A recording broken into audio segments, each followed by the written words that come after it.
Good morning, components, everybody. Rabbi. We're back to Psalm 23 offerings. If we could get started. Annika, give me. We're going to start off with Linda and, sorry, Who are the first four today? I waited for an approval from you, just a second. Linda and Dorothy are up first, then Ira, then Regina. Okay, And- Linda, Dorothy, Linda and Dorothy together. Yes, That's Linda Watskin's offering then? yes. Okay, and all right, so Linda Watskin. Okay. This is called Finding a Path. There's an epigram on this. And I will dwell in the house of the Lord forever. No matter where I roam, gullies and unnamed streets, labyrinths and crevices, cracks and crannies, you wait for me. You leave signposts. You ready a feast beside a stream where water tumbles over pebbles. A praise song spreads an offering. I listen to you conduct a choir of fireflies, follow their light past a bramble bush. When we enter a forest with no shadows, you wrap me in your arms. I enter your home, the house of the Lord.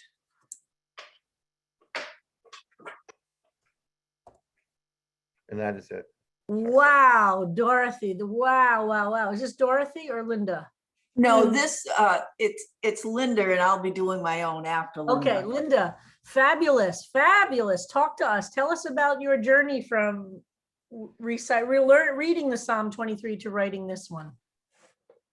Well, one of the things that I was aware of is that no matter what religion you are, Psalm 23 speaks to you. Uh-huh. My religious journey has been all over the place, constantly trying to find where spiritually fit in. And no matter where I tried, this psalm could come along with me. Uh-huh. So there's a personal connection. It's sort of a equal opportunity psalm. And then as I was writing it, I really wanted to hone down what I wrote to just include, for me, what were the essentials. And I try to keep some sort of a pattern here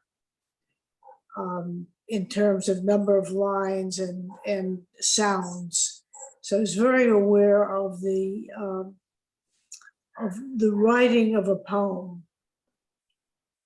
And that was about it. Well, I find the images so powerful, and you can see in the language you use echoes of what we saw in various different interpretations of Psalm 23, but put together in a totally unique and creative way. And I just love the imagery that you sprinkle throughout of the way the shepherd functions for you are signposts that are left for you, that you're following the light of the choir of fireflies, that there's signposts that left, you wrap me in your arms. Those are very, very beautiful, comforting, and powerful images. Really love it. Thank you. Well, to be perfectly fair, I've taught poetry also. So, Great. Well, so one of the things that I've stressed is use of metaphors and similes. well, you do it beautifully here, really beautifully, and it ends up having a building effect through the reading of the poem. So Thank really you. beautiful, really beautiful. So Thank we will now Thank go. you so much for this. We will now go to Dorothy. A prayer. Oh, wait, hold on, Dorothy. Hold on. Let me get you all set up here. All right. Yes, go ahead. A prayer. God is my strength. I will live with hope. Hmm. She leads me to gardens filled with lilacs and roses, refreshing me, making me whole, to walk on a path toward righteousness. When things are tenuous and I fear evil, you comfort me. Mm. Your blessings flow over me. Continue to teach me to trust in your presence. Be with me for the rest of my life. Beautiful, beautiful. Speak to us. Tell us about writing this. Well, I love the King James Version. Mhm. I've memorized that, and I find it's just, I love to say it to myself and think about what it means. Uh-huh. And I thought about sort of my personal trajectory in this class, and I came in, I think, holding on to being angry with God for what I feel was abandoning me when I was a child, and sort of expecting God to somehow do something about that. And I think this psalm has been particularly helpful to me because it's a lot about comfort, but Uh-huh. also what stands out for me is lead me on a path toward righteousness. And I think I've thought much more about my own path toward righteousness, and have thought much more about this is a two-way street. Uh-huh. Beautiful. About waiting, for God to do something. Uh-huh. I need to do my part of the relationship. And the very act of doing your part is a comfort, isn't it? Like the It very is. act of feeling like you have agency and that it's partly on us. And that when we take that step, like I love when things are tenuous and I fear evil, you comfort me, your blessings flow over me. Again, you're not saying that evil disappears. Right. You're not saying that the bad things won't happen, but the awareness of the blessings are a deep source of hope, even if it doesn't just erase the bad things. And I think that's a really deep level of spiritual maturity, of understanding it's not going to there isn't a magic wand. None of us can erase the terrible things that have happened to us or prevent terrible things from happening in the future. We can't. We don't have that. I thought this morning I went out for a walk this morning, and I was thinking about Psalm 23, and I thought, that goodness and mercy, that phrase, goodness and mercy shall follow me all the days of my life, that I need to make sure that I turn around and see instead of, not seeing it. Beautiful. That's so beautiful. So tell me, where are you from? You sound just like my mother. Well, I'm from a small town outside of Boston. So was my mother. Which town are you from? East Bridgewater. My mother was from Dorchester, Mattapan. Ah, okay. Right in the heart. Yeah. So you have the exact same accent my mother had. Yeah, she was born in 1924 and lived, actually, she was born in Memphis, Tennessee, but her family was from Dorchester, Mattapan. So she moved back there when she was 2 years old with my grandparents. And so from 1926 until she moved to New York in 1950, she lived there. I don't consider this an accent. Of course, I know. My mother didn't either. I know. Rabbi, my mother was born in 1926 in Here we go. Dorchester. In where? In Dorchester. Are you serious? Really? Yes. Wow. I've never actually been back there, and it's one of on my list of things to do. I've now found my grandparents on her side were buried there's a big Jewish cemetery there, and I've never been to that cemetery. We'll have to take another field trip. Yeah. Rabbi, if you come back in this area, Yeah. we live within 5 minutes away from Rabbi Mike. Oh, Rothbaum.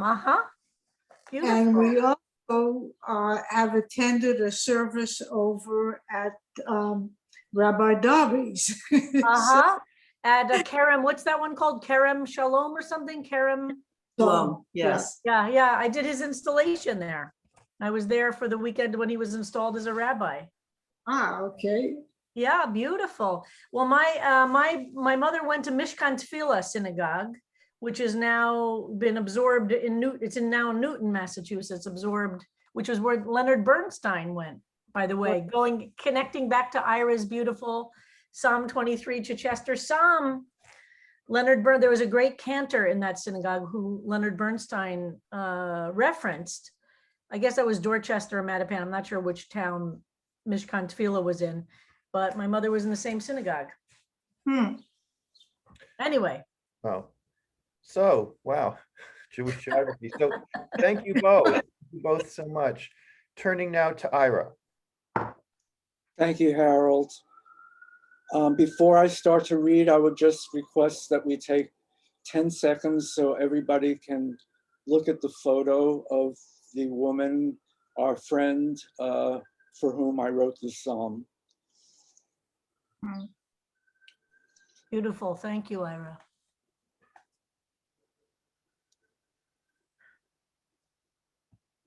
A psalm for Linda. You are gone. I keep telling myself that over and over again, as if the repetition will make it more real. Did you have a shepherd as you were dying to guide you safely through uncharted pastures?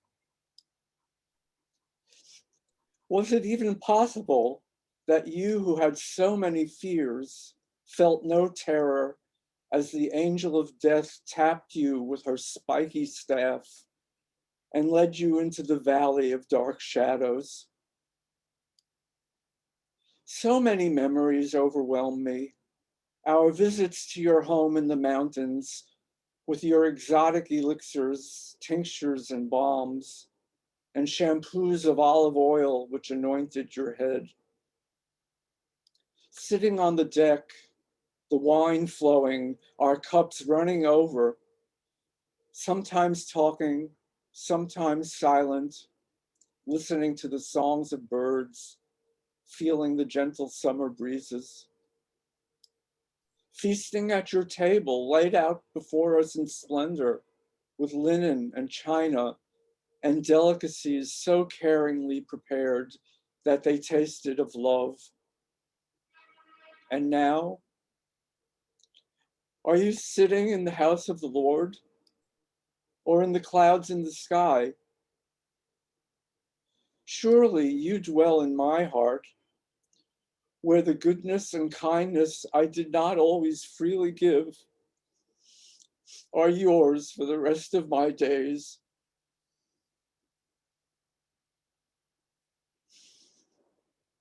Wow, Ira.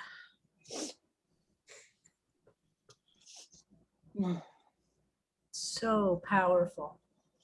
And what a beautiful, beautiful tribute to her and to using the psalm in this way. And you really give an example of a powerful use of the psalm to express something in this moment of deepest, deepest grief.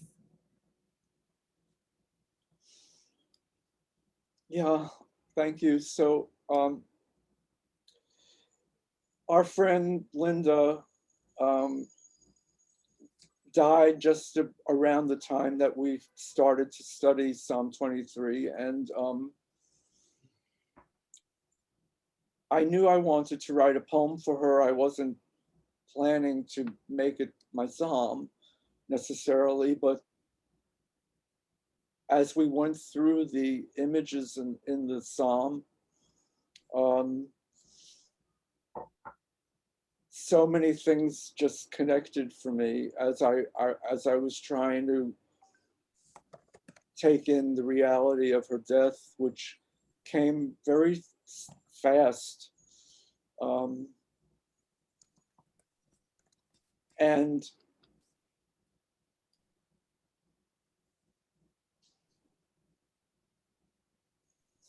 I really don't know what else to say other than that the psalm really brought me comfort as well as heightened my pain.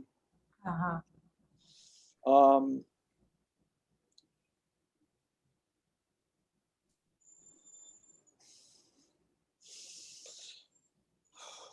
sorry, this is very emotional for me. I think this is probably the most personal of my psalm offerings. And it was written with a lot of pain and with a lot of love. Mhm. So Well, thank you for sharing it with us. And it is a beautiful, beautiful, beautiful piece. And the pain and vulnerability that you poured into it goes right into all of us. thank you, Rabbi. And so we're giving you big, big, big hugs. And what a beautiful way to express your love and your pain by doing it through this psalm. And as all of these do, but wow, this will really impact your reciting of Psalm 23 for the rest of your life, for sure.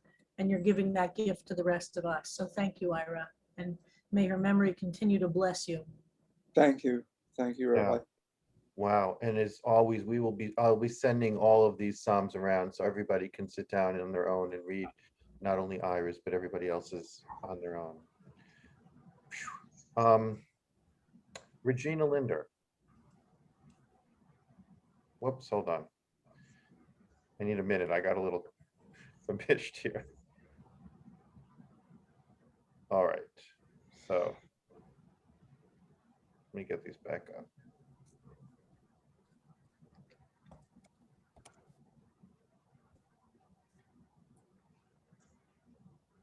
All right. Sorry. It's a lot of juggling to get everything on the screen. All right, Regina, are you ready? Yes. Okay. I got Good to see morning. Regina in person last night at our board meeting. That was so nice to see Regina in person.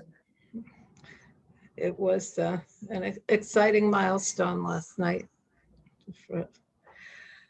Okay. What I know and what I don't. A haiku after Psalm 23. When, not young, of what, can't say. Fearless. Overheard, Mizmor David. Wow, Regina, this is fantastic. Would you talk about it? Yes, I too was very reluctant to take on this psalm. And what decided me was the day, Rabbi, that you talked about how important this psalm is in virtually every CBST funeral, and especially the setting that you also Yeah. taught us is not from a 17th century Right. Stiebel, but from 20th century America, which I found really quite remarkable. With that reluctance, I felt that compressing it into a very short form was the right thing for me, and perhaps to use punctuation to help get the images across. I was still sort of reluctant about writing about my own death, but I remembered that Emily Dickinson was so fond of doing so, and figured I was in pretty good company. Uh-huh. So this is it. This is just so creative. I'm just in awe of what this group is producing. This is just completely so unique and creative. I just love it. And I love the use of punctuation and of the boiling down the essence. Really love this, Regina. Thank you. Fantastic. We have a newcomer for our next. Is it Judith or Judith? In Hungarian, it's pronounced Judith, but I'm fine with Judith as well. All right, well, it's all yours. Thanks. As I walk through the valley of the shadow of death, you are my shepherd, my refreshing lemonade. I'm just overwhelmed with you. Your presence fills me. But I don't want to sit with my enemies, and I do not ask to be seated in the middle, from where it's hard to get out. But I will fear no evil, for you are with me. You will help me out in the distance. I need you, we need you more than ever, all the days of my life. but can't you just stay a little longer? Surely your goodness and love will follow me, and where you go, I will go, and where you stay, I will stay. Your people will be my people, and I want to dwell in your house forever. Beautiful and such interesting references. Talk to us. And so the text in italics are taken from somewhere else. So somehow I just the valley reminded me of this rap song. So that's in the first line, and I started with that one. So with a tough situation, and then the words from the psalm are from the New International Version of that's the translation. And well, actually, um, in this New International, I mean, yes, version, there was something like in the presence of my enemies, which in Hebrew is the pnei neged, and I took it as a very close presence of enemies. So not just in front of my enemies, but like when you're seated at a long table and the space is so narrow you cannot get out, so you're in the middle and it's impossible to get out. This reminded me of the situation the LGBTQ community now in Hungary is because of this new law and legislation where basically we are called an ideology, a propaganda, and yeah, so this is the situation of the poem. Like you're at a crowded table and just in the middle with the enemies, a confined space where you can't get out of, and where it's difficult. So that's the context of the poem. I don't hear anything because you are. Oh, sorry, I was muted. So, Yeah. so powerful. And it's terrifying what's happening in Hungary. It's really terrifying what's happening in Hungary. And it's outrageous. And as I mentioned to you, we were there for a gay pride march on the CBST trip to Hungary. I don't remember which year. If folks who were on the trip can remind us what year that was. It all blurs. I think it was 2018. 2017 and 18, yeah. 17? Yeah, 2017, and then it was starting to clamp down then, and it was a pretty scary thing then. So Yeah, what's really scary is how it's getting worse, yes, actually. So yeah, I think a few years ago it was much better. And yes, no, I get that. I get that. We're watching the imposition of Orban's authoritarianism getting stronger and stronger and crushing the democratic voice in Hungary more and more. And I'm so glad you're in the class, and it's so terrifying. It is really terrifying. And honestly, I fear that what Viktor Orban pulled off in Hungary, Trump will pull off in America. Viktor Really? Orban was in office, and then he was out of office for 8 years and came back with a stronger opposition movement, got reelected, and he's there now in a very strong way. And I'm afraid that Trump will do that. And if not Trump personally, since he's older, Trump might not be the person, but it will be a Trump-like person who's going to come back in 2024 and pull off what Viktor Orban pulled off, either in 2024 or 2028. And it's terrifying. It is really terrifying. So I'm very moved to see how you used the psalm to express the political, the personal. It's all wrapped up together. So, and I think that's a part that modern, American Jews sometimes have a hard time, and we've talked about that in this group a lot, that sometimes the enemies are real. Sometimes the forces are, it's not just, kumbaya stuff. Sometimes there are real forces out in the world that are there to destroy us. And they're real. And so thank you very much for this. Iris sent me something to show apropos of this. Oh yeah, there we are. That's at the Gay Pride March. That's at the Gay Pride March in Budapest. Or it was, is that the middle of the march or on our way to the march? I don't remember where we, I think we were on our way to the march. I Oh, mean, I yeah, have- that's Kossuth there. Yeah, the metro. I can see the metro station. Yeah.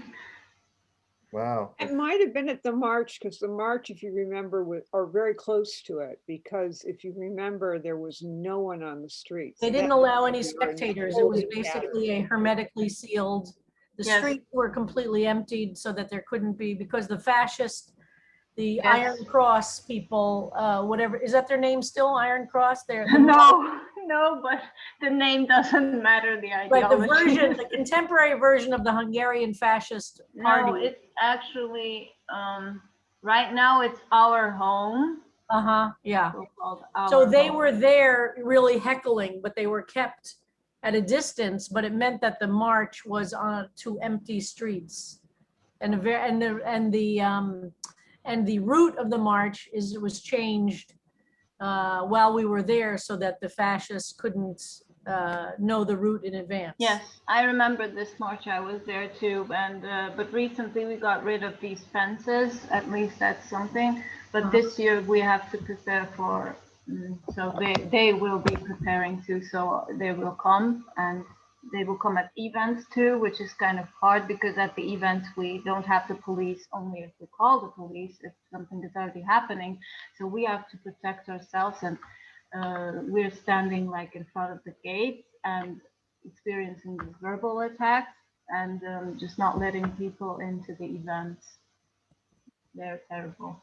You know, Judith, we also went to Shabbat services. There are two Reform, two non-Orthodox communities. Then we went to one for Friday night and one for Shabbat morning services in the, what was that, the JCC or something like that was there? Yeah. Yes. At the community house, I think maybe Yeah. Banning's house. Yes. And Last year, Zarina, I completely agree with you. Americans want to believe there's a happy ending before the end of the 2-hour movie. You know, it wants to be a nice, everything wrapped up, and that's the disease in America. And learning that it's not, doesn't work that way has been very, oh yeah, there we go. These were Wow. two more that Iris sent here. Thank and you, here. Ira. oh, maybe I see something. And So the before we police. move on, I did just want to notice another reference in the end of this psalm. I believe that you quoted from the book of Ruth at the end. Yes. I took it like in a different. I turned it around, not between two people, but between God and me. Uh-huh. Like because of the Hesed, because the word Hesed always reminds me of this Ruth and Naomi story. So Wow. goodness. All right. Well, we have another first Thank you. timer. Wonderful. Now, I wanna see if We have I another first timer here who decided to put his hand to this. Harold Levine. Harold, will you read your psalm? Sure. Who's Harold Levine? Harold Levine, I know. I entitle this Pastoral, a hymn to David, our master, our shepherd. We lack for nothing. He leads us to grassy meadows. By welcoming streams, he guides us. He has often saved our necks. We are led round the safest paths, thus his great renown. Even when we pass through the dark and mournful valley, we fear no evil, as he is with us. His crook and his prod, they make us feel secure. He sets out the manger before us, even when predators skulk about. He rubs our heads with balm. Our water trough is full to the brim. Ach, Toby and Gracie nip at our heels all the livelong day. We will bed down in our master's sheepfold as long as life is given us. Wow, Harold, so moving that you've joined the personal offerings of the class. Tell us about writing this. Well, you know, I challenged everybody to memorize the poem, and I figured, because I was going to do it, and I memorized it, and I finished. I was out in Fisher's Island, and I took a long bike ride. And so I had the poem with me in my head. I didn't need to refer to it. And this idea, I thought, what if I told, because I was interested in the play between David being the shepherd to the sheep and also being sheep to God, if God is David's shepherd. Uh-huh. So I thought, could you rewrite this from the viewpoint of the sheep? Uh-huh. The sheep are writing a Beautiful. hymn to their shepherd David. And Uh-huh. as I went through it line by line with what I had memorized, it was like, it was a bike Uh-huh. ride. It was like 45 minutes and it fell into place. I came home and I wrote basically 80% of what you see here, and then just played with some of the words and the phrases and thought, it was just sort of a recasting, but I really did try to do it almost word by word. Fabulous. There's a whole field of bibliodrama, of really trying to get into stories in the Bible by taking on all the characters and including the animals, including the bushes in the case. And this is a fantastic example of that sometimes you get an insight from taking a perspective that we would never normally take when we look at words as human beings. And I love this, Harold. So, I really love this. started with, how could I do, it's Mizmor LeDavid, Yeah. Adonai Ro'i. Uh-huh. I just changed the punctuation a little, and we lack for nothing. And I used the altar's nefesh as neck, instead altar saying nefesh is neck or throat. So he's saved our necks. Yep. Dirfuni, he leads us round the safest paths, his Leman Shemo, the dark and mournful valley. I use his crook and his prod, make us feel as comfortable as sheep. And then the table that gets set out is the manger with the food for the sheep. And the Tzorai are the predators skulking about. He rubs the sheep's head with the balm, and Kosi Rivaya is just their water trough. And is it clear who Toby and Gracie are? No, tell us. They're the sheepdogs. Oh, that's so great. Toby is Tov, and Tov v'Chesed, and Chesed is Gracie. That is so perfect, Harold. Can you believe that you have arrived at a stage that, first of all, you're writing a psalm from having memorized, not even looking at the text, and you're making puns in English based on Hebrew words, and oh, fantastic. This is really fantastic, Harold. So thank you, and thank you for everyone in the class for inspiring me. It took 23 psalms before I felt like it. But this one, as people have said, a lot of people have said, what, I just sat down and it came out, or I was taking a walk and it came out. And so I figured that I would do this and just sort of put my own spin on it.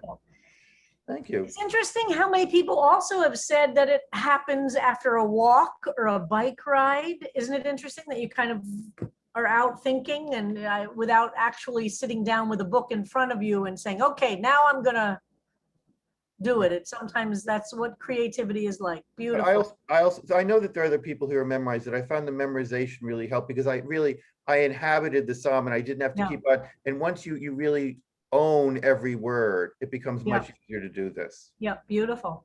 All right. Darina. We move back to Darina. Can you hear me? Yep. Yes, we can hear you, Darina. Okay. The Lord is my what? I'm a modern human.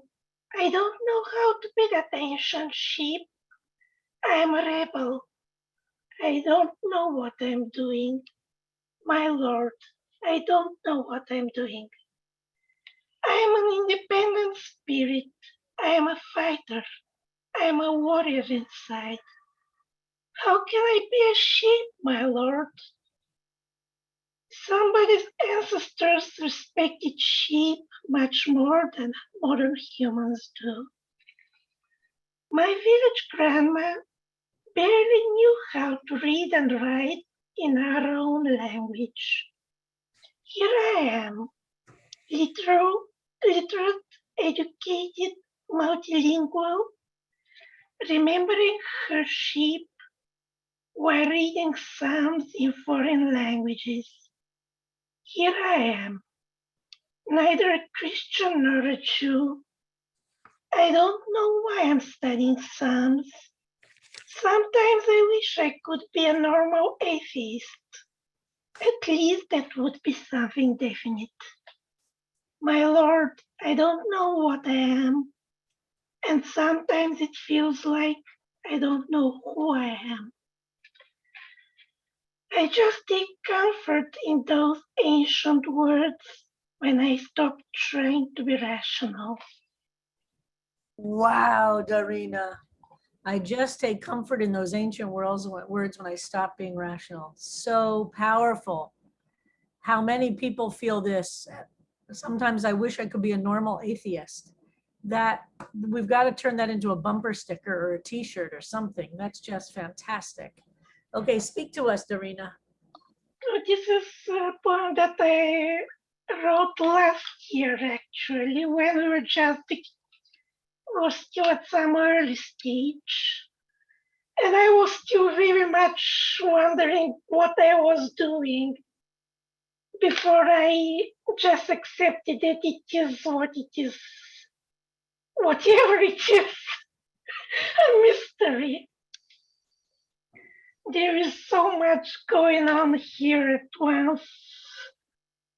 My struggle with that sheep image that is so unflattering to modern people. It has now very different associations with somebody who is not very intelligent, blindly following a leader, and those ancient people's very different associations, which I can appreciate only now after I have studied the Psalms so thoroughly. And even that my Lord is part of my Christian heritage that I'm trying so hard to escape, and I can never escape completely, which has nothing to do with Judaism. I have issues with that church from before I discovered Judaism and found refuge in it.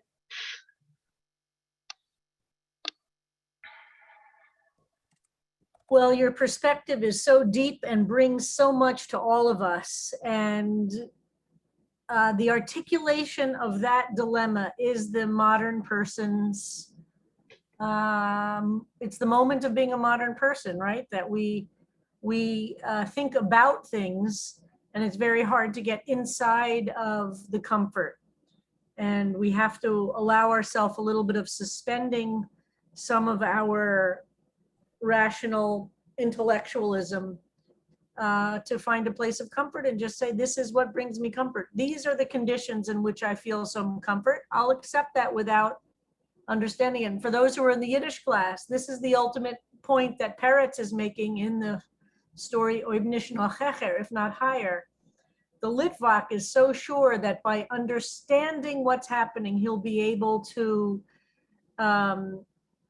unmask the hypocrisy of the religious moment. And instead, by seeing what it is rationally, he gets to a place of depth that's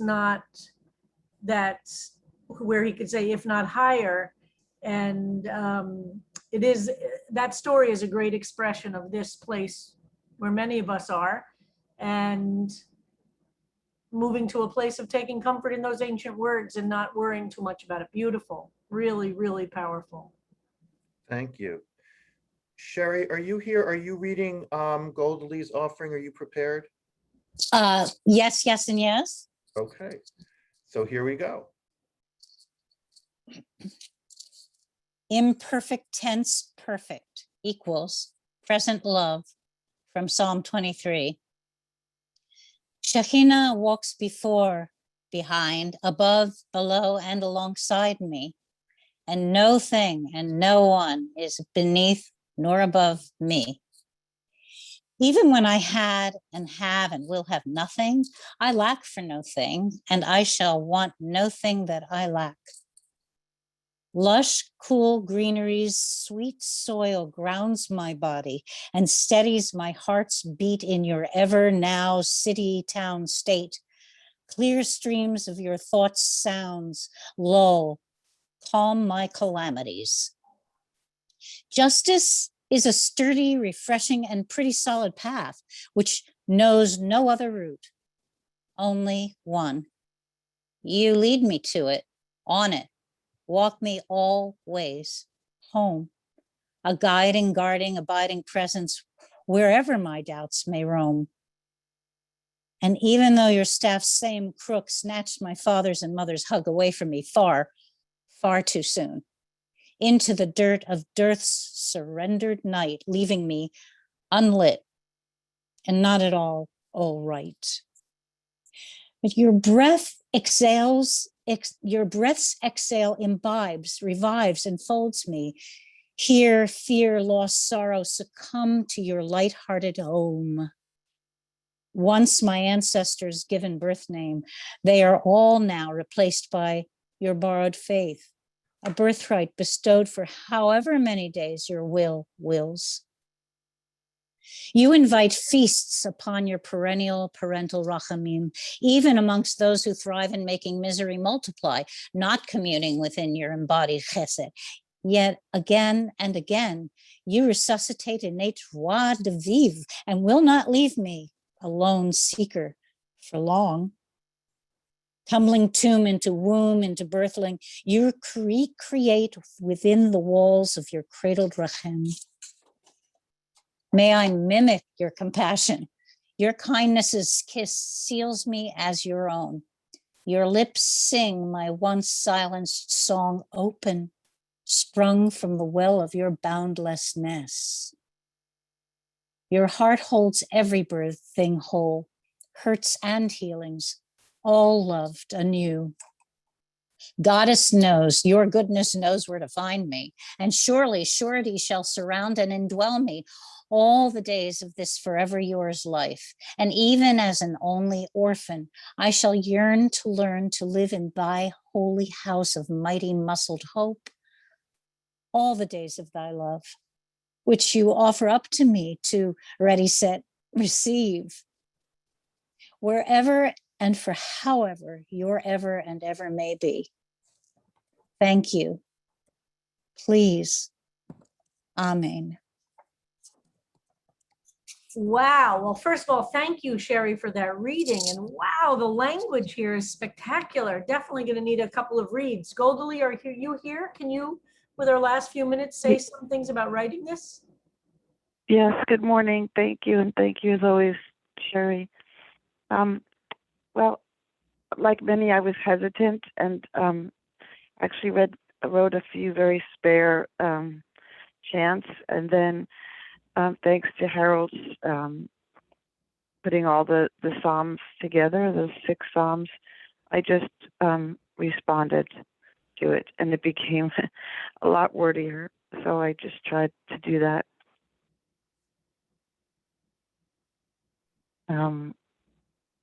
So it's a lot of words. Harold, could you scroll down a bit? So I also found it interesting, your use of the 6, you kept to the 6 verses or the structure of the 6. Do you want to talk a little bit about that more? Yeah, I just looked at all the 6 Harold had put side by side. He sent that out, and I just was, because I went from doing it very sparely with some chants, I wanted to sort of get the idea of all of them, and then because I was intimidated by either doing it very few words, I wanted to sort of look at them all together and just respond to the words rather than what I started to do is with the chant with just a few words, so that it was all kind of meld together and then respond to them, from the original as much as I could. Beautiful. And that's what came out. Thank you. Justice is a sturdy, refreshing, and pretty solid path, which knows no other route. Only you lead me to it, walk me all ways home, a guiding, guarding, abiding presence, wherever my doubts may roam. Beautiful. Goldal, just spectacular. Wow, you are an amazing writer. Thank you, Goldie, and thank you, Mm, Sherry, again for Yes, being thank you. Goldie's voice today. So I think we're done for today, right, Harold? Done We're, for today. We do have a very special play out though. Since okay, this is Pride Month and we are going to one of our Pride Shabbats tomorrow, and Shabbat Shalom to everyone. We will continue reading on Monday. And I have something else that I will be sharing also on Monday. But we have someone who is closely related to a student in this class, closely related to Jack Neiman, who is a wonderful performer. And she wanted to share, Jack suggested that we share her performance of I Am What I Am Over the Rainbow mashup. fantastic. Am several I the years page turner for this, Jack? So let me make sure that I have the If sound. only you were the page turner, I would love that. We do So- have A a great- video of my being your page turner though for something else. You're the best. You're the best page turner. I Thank always you, thought- I Sherry. always Joyce thought- won't let me be a page turner. Yes, no, but you're my Patty page turner. Yes. Uh-huh. Joyce thinks I should be able to read music to be a page turner. I think that's ridiculous. You were perfect. All right, without further ado.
Good night and happy Pride.